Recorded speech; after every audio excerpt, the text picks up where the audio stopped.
जय हिंद दोस्तों, आप सभी का स्वागत है आपके अपने सैनिक वेलफेयर यूट्यूब चैनल में।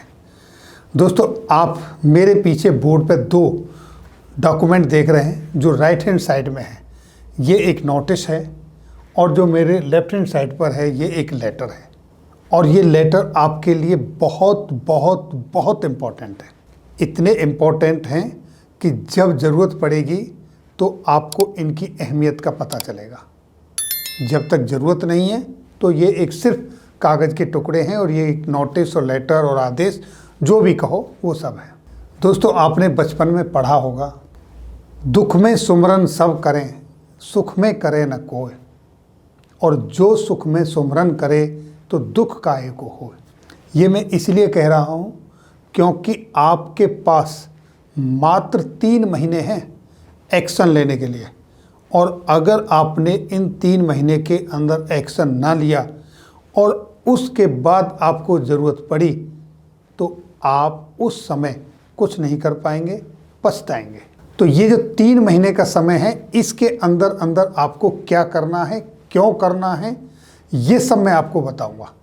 तो देखिए दोस्तों, सबसे पहले आप ये जो देख रहे हैं मेरे लेफ्ट हैंड साइड में, ये 6 जुलाई का एक लेटर है।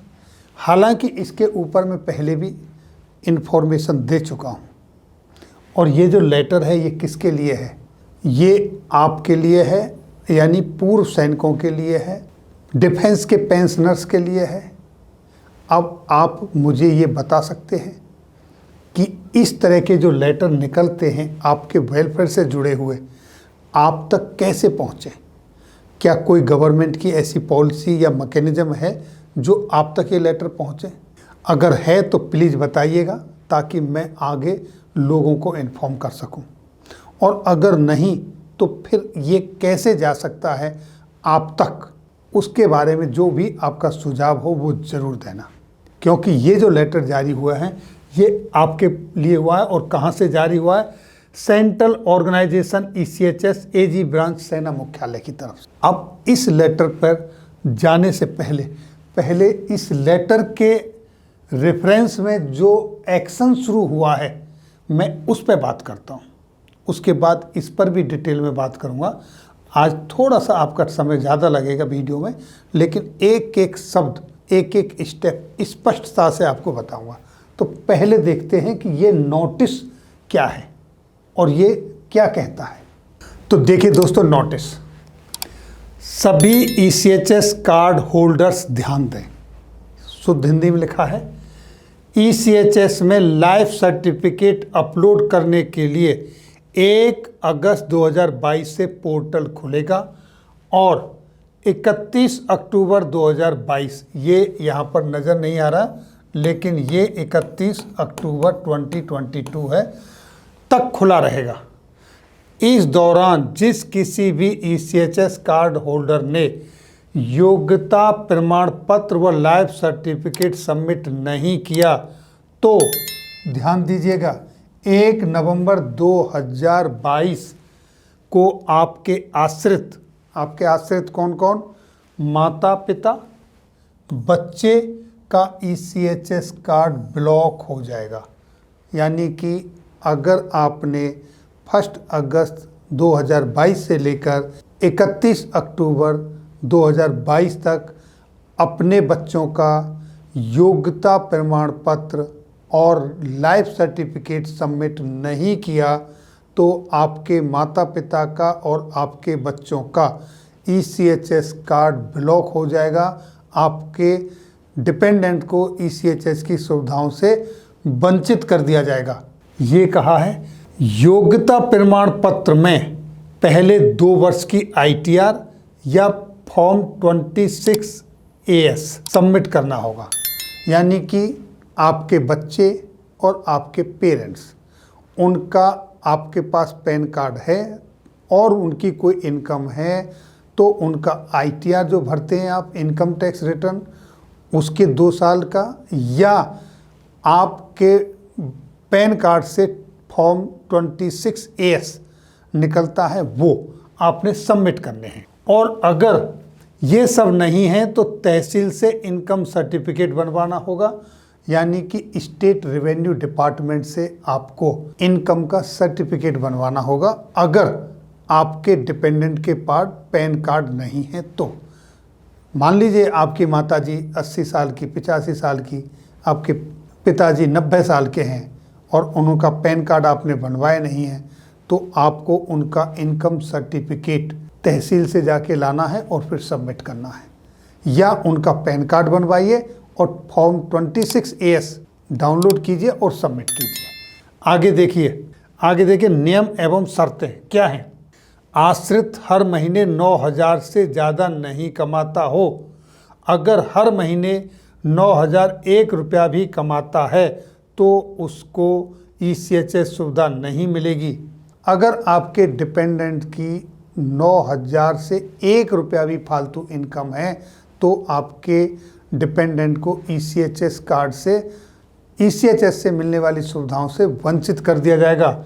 18 साल से कम उम्र के बच्चों को भी आपने नो इनकम सर्टिफिकेट या फॉर्म 26AS देना होगा।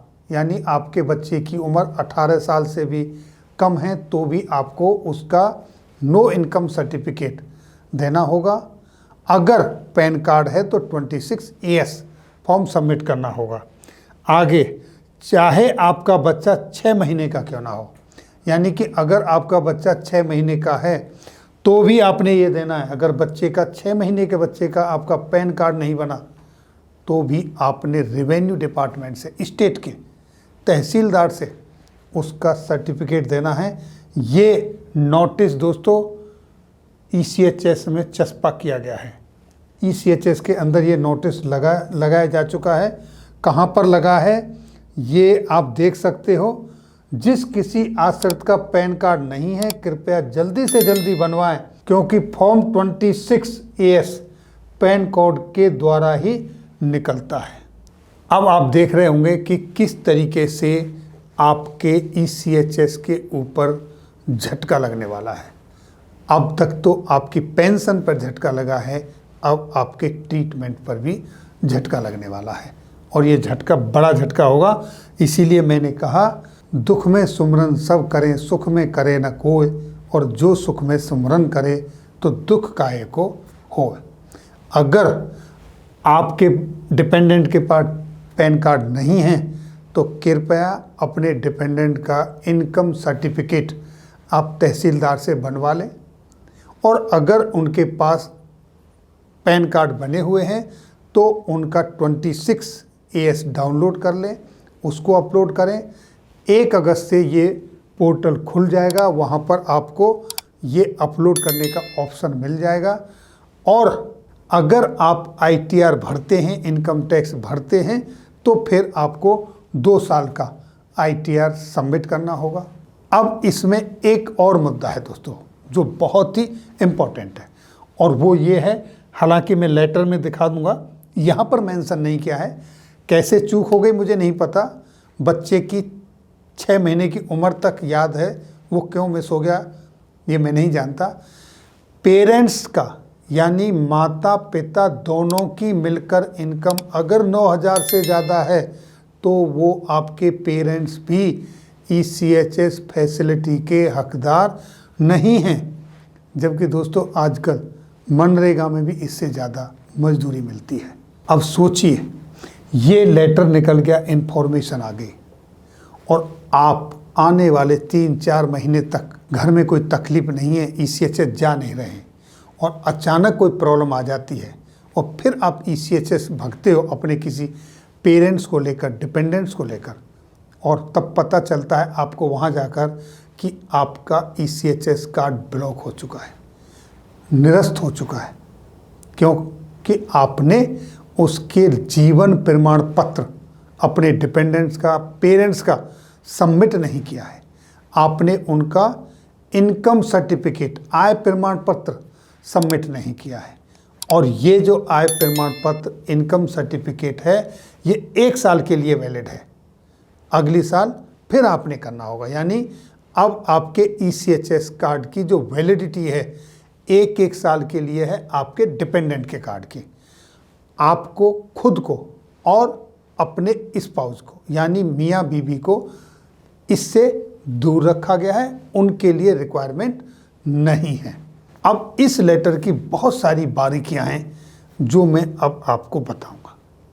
यहाँ पर ये हेल्थ से जुड़ा हुआ है, आपके स्वास्थ्य से जुड़ा हुआ है, तो आप अपने स्वास्थ्य को सुधार लीजिए, क्योंकि ECHS बंद करने जा रहा है आपको स्वास्थ्य की सेवाएं और विशेषकर आपके अपने डिपेंडेंट्स के स्वास्थ्य को। तो दोस्तों, आप improve your digestive system with yoga नामक ऑडियो बुक सुनकर अपने पेट का साइज और दर्द, हॉस्पिटल के चक्कर, इनको कम कर सकते हैं, जिसमें बताया गया है बड़ी ही आसानी से आप किस तरह अपने डाइजेस्टिव सिस्टम को इम्प्रूव कर सकते हैं। और ये सुनने के लिए आपको 399 रुपये का एनुअल सब्सक्रिप्शन लेना पड़ेगा कुकू FM ऐप का।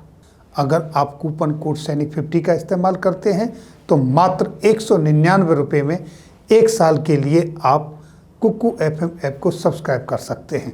लेकिन ये ऑफर मिलेगा सिर्फ पहले 250 यूजर के लिए ही। तो दोस्तों, आइए अब फिर से देखते हैं कि वो लेटर में क्या दिया गया है, एक्चुअली वो लेटर में क्या है, बारीकियां हैं, वो सब मैं आपको बताता हूँ पॉइंट बाय पॉइंट, बहुत ही संक्षिप्त में। देखिए दोस्तों, बहुत ही इम्पोर्टेंट बात यहाँ पर, जैसा मैंने बताया पैन कार्ड के साथ आपको समझ में आया, पैन कार्ड के बारे में बताया। अब यहाँ देखिए दोस्तों, बहुत ही important, the primary beneficiary will satisfy himself herself that the income of the dependent is not more than 9,000, यानी 9,000 से ज़्यादा नहीं होनी चाहिए, जिसमें DA इंक्लूड नहीं है। लेकिन अदर देन पेरेंट्स, यानी कि ये पेरेंट्स को छोड़कर डिपेंडेंट्स की है, बच्चों की है। पेरेंट्स के मामले में क्या कहा गया है, in case of parents the combined income of father and mother should not exceed 9,000, यानी कि माता पिता की दोनों की ही आमदनी 9,000 से ज़्यादा नहीं होनी चाहिए। एक इम्पॉर्टेंट चीज़ ये सा कि मैंने वहाँ बताया कि वो जो नोटिस पब्लिश किया गया था उसमें ये चीज़ मिसिंग थी। अब पूर्व सैनिक को, पेंशन भोगी को, जो डिफेंस के हैं, उनको अपने ECHS कार्ड की वैलिडिटी के लिए डिपेंडेंट्स के जीवन प्रमाण पत्र और उनके इनकम सर्टिफिकेट देने होंगे। तब एक बार देने से आपको 12 महीने के लिए आपके कार्ड की वैलिडिटी ठीक उसी तरीके से बढ़ जाएगी जिस तरीके से आप नवंबर के महीने में पेंशन लेने के लिए अपना लाइफ सर्टिफिकेट सबमिट करते हैं, उसी तरीके से। और दोस्तों, एक बार फिर मैं आपको रिमाइंड करा रहा हूं कि ये जो आपने काम करना है 1 अगस्त 2022 से शुरू होकर 31 अक्टूबर 2022 के बीच में करना है। इस 3 महीने के समय के अंदर अंदर आपने ये काम करना है पहली बार, और उसके बाद आपका हर साल में एक बार करना है। जब आप यहाँ करेंगे, अगस्त में करेंगे तो अगले साल फिर अगस्त में करना है। और अगर ऐसा नहीं करते हो तो 1 नवंबर 2022 से ये आपका कार्ड निष्क्रिय हो जाएंगे, ब्लॉक हो जाएंगे। दोस्तों, आप सभी से अनुरोध है कि ये खबर अपने पास तक सीमित ना रखें, ज़्यादा से ज़्यादा पूर्व सैनिकों के साथ, पेंशनर्स, फैमिली पेंशनर्स, सबके साथ शेयर करें, ताकि सभी समय रहते हुए अपने इनकम सर्टिफिकेट बनवाने का उनको टाइम मिले, वो बनवा लें, ताकि आगे उनको तकलीफ़ों का सामना करना ना पड़े। फिर मिलेंगे आपके वेलफेयर से जुड़ी हुई किसी अन्य जानकारी के साथ अगली वीडियो में। तब तक के लिए दोस्तों, जय हिंद, जय भारत।